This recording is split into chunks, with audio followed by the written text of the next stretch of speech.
Ukisoma kanuni namba 1 na kanuni ndogo ya 5 ya kanuni za maadili ya uchaguzi kinasema chama cha siasa ambacho hakita saini au mgombea ambaye hata saini fomu namba 10 hatoteuliwa kuwa mgombea, na chama cha siasa ambacho hakijasaini kanuni za maadili hakiweza kusimamisha mgombea na kushiriki kwenye uchaguzi. Kwa chama, kama kuna chama cha siasa ambacho hakijasaini, maana yake hakitashughulika na shughuli zozote zinazohusu masuala ya uchaguzi. Na hata kwa uteuzi tutapeleka barua kwenye vyama vyote 18, hatutapeleka taarifa kwenye chama kimoja kwa sababu automatic kimejiondoa kwenye harakati za masuala ya uchaguzi mwaka 2025. Sasa mtu anaweza kadhania kwamba anaweza akasaini kesho. Hapana, signing ilikuwa ni leo. Saizi tunazipeleka kwa ajili ya mpiga chapa aweze kuzitoa kwenye gazeti la serikali, ziweze kutumika rasmi. Kwa ambacho hakikuja leo hakiwezi kutoa fursa kesho. Ilikuwa ni signing leo na kila chama kimepata fursa, na kila chama tulikipigia simu. Na kila katibu mkuu wa chama alipokea simu yetu na kusema mimi nafikiria nitakuja au nitakuja, kwa umejitokeza. Kwa fursa ya kusikilizwa kuja chama vyote vilipata. Kwa hiyo chama ambacho hakusaini maadili ya uchaguzi hakitoshiriki uchaguzi mkuu wa rais wa bunge na madiwani unatarajiwa kufanyika mwaka huu, na hakitoshiriki chaguzi zingine zote ndogo zikazotokea katika uhai wa miaka hii mitano kuanzia 2025 mpaka 2030. Hapo kanuni za kutunga wengine, kwa sababu kinachoishi baada hapo ni sheria. Lakini kanuni huwa zinatungwa ambazo zinatumika kila kwa muda wa miaka mitano. Kwa kanuni zote zilizofungwa mwaka huu 2025 zitatumika uchaguzi 25, uchaguzi mdogo utakaotokea 26, uchaguzi mdogo utakao 27, 24, 29 na 30 kabla ya ule mwaka mmoja kuelekea kwenye uchaguzi. Kwa kama kuna chama cha siasa kijasajili hakijasaini, maana yake hakishiriki uchaguzi wa mwaka huu wa 2025 wa rais wa bunge na madiwani na uchaguzi mdogo mwingine wowote utakaojitokeza katika kipindi cha uhai wa miaka mitano. Sawa. Karibuni. Tume umeeleza kwamba mliwashirikisha vyama kwa taarifa rasmi za kuambia waje kwenye tukio hili.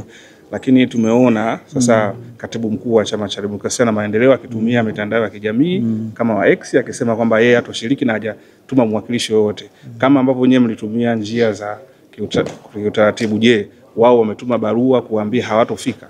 Hatujapokea na hatujamwona kutokea, kwa sababu ni hiari kusaini maadili. Usiposaini huwezi kuwa umetajwa kwamba umesaini maadili. Kwa hiyo sisi tuliwatumia vyama vyote barua, na kando wasema tuliwapigia pia na simu za mkononi kuwakumbusha kwamba tupe nani anakuja kusaini. Sasa kama ametumia mfumo huo sawa, kama hajatumia mfumo huo sawa, lakini sisi tulikuwa tunataka hao amefika kwenye ukumbi huu na kusaini. Akiamua kutokusaini kwa namna mtu anayetaka kuitoa yeye, atoe kwenye mitandao ya kijamii, atoe kwenye nini chochote kile, sisi tulikuwa tunamtambua aje leo. Kwa hiyo hamkupata taarifa rasmi? Taarifa rasmi ni kwamba hatukupata kwa sababu hakuja hapa kwenye ukumbi. Hatukuambia chama kitujibu kwamba nitakuja au siji. Sisi tujiongeza tu kuambia kwa pafuza imani kama umesahau unatakiwa uje tarehe 12. Sawa. Kiongozi, labda kueleka kwa uwazi, sasa kwenye mazungumzo yako hakuna sehemu yote unasema ni chama kipi hakijashiriki kwenye zoezi hili? Ni Chama cha Demokrasia na Maendeleo, Chadema, hakijashiriki kusaini. Na ushiriki wao umekuwaje? Wa namna gani? Ushiriki wao katika kuandaa hizo kanuni kama mlivyosema awali ilikuwaje? Kuandaa, tuliwapelekea kanuni wakakiri wamepokea. Kuleta maoni, kuna vyama vingine havijaleta maoni vimeridhika. Kwa na chenyewe kileta maoni tunajua kimeridhika. Tumepeleka maoni ya pili tena tarehe 4 mwezi huu.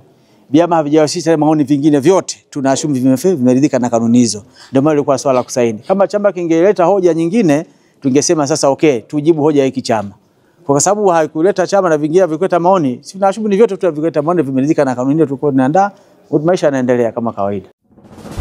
Moregas English Medium School ni shule ya awali na msingi iliyoko Sirari, wilayani Tarime, mkoa wa Mara, nchini Tanzania. Ni shule ya kutwa na bweni yenye mazingira wezeshi na rafiki kwa mwanao. Shule yetu inaendelea kufanya vizuri sana. Rejea matokeo ya darasa la 7 mwaka 2024. Watoto wote 61 wamepata ufaulu wa daraja A. Wanafunzi 14 wamechaguliwa kujiunga na shule za bweni, ikiwemo shule ya Tabora Girls, Mzumbe, Mara Girls, Pugu, Shinyanga Girls, Dr. Badrida Buriani na Tumaini. Ndiyo, karibu sasa, mlete mwanao apate elimu bora. Kwa mawasiliano, piga simu namba 0765 65 67 05 au 0628 94 34 24 au 0745 49 41 02. Wote